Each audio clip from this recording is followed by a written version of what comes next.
Então, a Acredita Carbon, ela foca tanto, né, na parte de consultoria, quanto na elaboração de projetos de crédito de carbono e estratégias de descarbonização.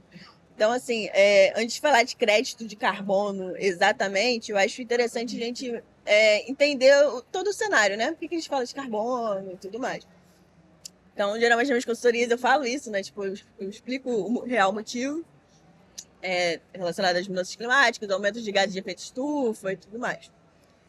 Então, assim, quando eu falo com uma empresa que ela precisa reduzir as emissões, primeiro ela precisa entender o porquê que ela tem que fazer isso e como que ela pode. Tá? Então, assim, o crédito de carbono, ele é gerado para compensar alguns impactos que a empresa, né, acaba emitindo das suas atividades, que é normal, porque cada um aqui emite, né? Então você tem que ter essa consciência. Isso, exatamente. Você tem que ter essa consciência de qual é o seu impacto, né? Acho que o pessoal da sustentabilidade fala muito desculpa, matriz de os impactos de materialidade e tudo mais. Então, assim, eu já chego com a parte das emissões.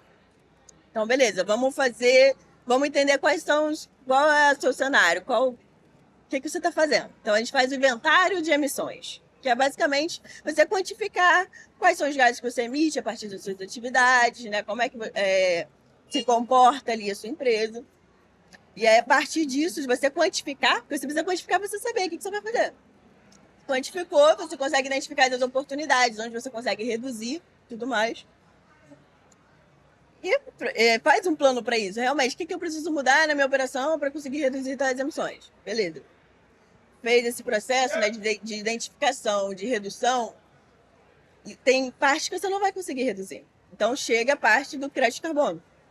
Então, o crédito de carbono, o que significa? Né? É 1 tonelada de CO2 equivalente, eu vou explicar o que é, que deixou de ser emitida para a atmosfera ou que você conseguiu capturar.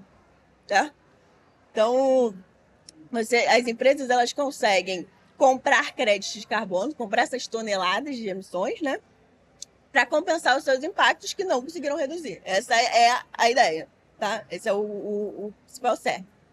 Então, quando eu falo CO2 equivalente, é porque existem outros gases além do CO2, e você consegue fazer essa conversão através do potencial de aquecimento potencial de aquecimento global de cada gás de efeito estufa, de uma forma permanente. Então, assim, 100 anos. Então, como é que é a sua emissão de agora, daqui a 100 anos vai se comportar? Então, você faz essa conversão, tá? De uma forma bem mais técnica falando, tá?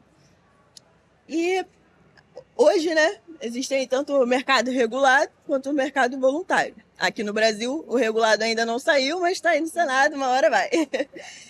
E funciona da seguinte forma, né, o regulado.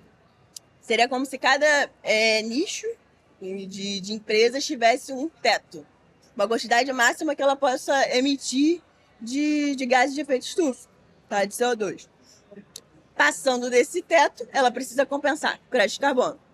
Se ela não atingiu esse limite, né, ela pode vender para empresas que que ultrapassaram. Aqui ainda não é feito no Brasil. Então você pode atuar de forma voluntária. Por quê? Porque você consegue promover a sua empresa, mostrar a sua empresa que ela está compensando. Ela entende que ela emite, ela entende que ela realmente tem um impacto e ela quer compensar.